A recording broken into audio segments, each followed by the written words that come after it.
Chapter 6. The laws which now hold you in bondage to material things will perish, have no power over you, when you have come to an understanding of spirit. Ye shall know the truth, and the truth shall make you free, said Jesus. As in the case of stomach trouble, so in every case of inharmony whatsoever, you must work to overcome fear. I will fear no evil. Fevers, colds, contagion, hereditary, signs, superstitions have no power to harm me. If you would be free, declare your freedom positively with understanding. By mastering the principle of being, you will be enabled to apply the principle, thus freeing yourself. The I am is the true self, the God within. As long as you say, I am discouraged, and name over different kinds of diseases that affect your body in different parts, you are making laws against yourself. Out of the heart of man proceed evil thoughts, and by affirming on the negative side, you put off the day of your freedom. Your word goes out and returns to you in the form you gave it. You sent out the words, I am sick, and your word vibrates through your system, carrying your decree to every atom of your being. I am a spiritual and mental magnet, attracting to myself all things which bless and prosper me. And God said unto Moses, I am that I am. And he said, Thus shalt thou say unto the children of Israel, I am hath sent me unto you. This is my name forever, and this is my memorial unto all generations. I am, then is God's name. Every time you say, I am sick, I am weak, I am discouraged, are you not speaking God's name in vain falsely? I am cannot be sick. I am cannot be weary or faint or powerless. For I am is all life, all power, all good. I am, spoken with a downward tendency, is always false, always in vain. A commandment says, Thou shalt not take the name of Jehovah thy God in vain, for Jehovah will not hold him guiltless that taketh his name in vain. And Jesus said, By thy words thou shalt be justified, and by the words thou shalt be condemned. If you speak the I am falsely, you will get the result of false speaking. If you say I am sick, you will get sickness. If you say I am poor, you will get poverty.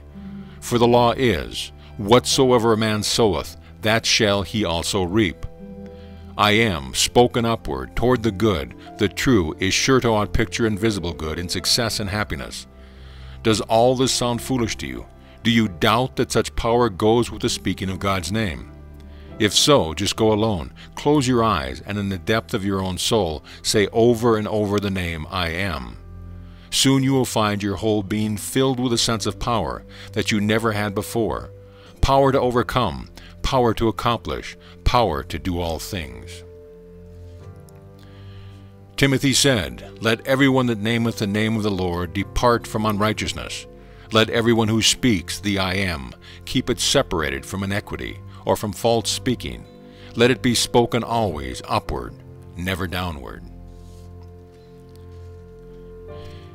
Jesus also said, If ye shall ask anything of the Father, he will give it to you in my name, that is, in the name I am. Whenever you desire, not supplicate, but desire, speaking the I am upward, he will give what you ask. Every time you say, I am happy, you ask in his name for happiness. Every time you say, I am unhappy, you ask in his name for unhappiness. Have we spoken I am upward, toward the good, or downward, toward the not good? That which we have been receiving will tell a story. Jesus said that if they asked rightly in his name, their joy would be made full. Is your joy full? If not, then give heed to your asking. Life is strong, and you are strong with the strength of the infinite. Forget all else as you revel in his strength. You are strong and can say, I am. You have been laboring under an illusion. Now you are disillusioned. Now you know, and knowing is using the law in a constructive way. I and my Father are one. This is strength for the weak, and life for all who believe. We can so fill ourselves with the drawing power of attraction that it will become irresistible. Nothing can hinder things from coming to the man who knows that he is dealing with the same power that creates all from itself, and moves all within itself, and yet holds all things in their places. I am one with the infinite mind. Let this ring through you many times each day until you rise to the height that looking sees. When you say I am, the natural question is, I am what? It has to be qualified, and when you qualify it, you limit it. If you say I am a man, that means you are not a woman. I am an American means you are not a Frenchman or a Spaniard. When you complete the I am, you limit the expression in one way or another. But God is unlimited. I am that I am. Unexpressed, creative power, divine mind waiting for expression. God has to be expressed, and man is God in expression. I am that I am becomes I am.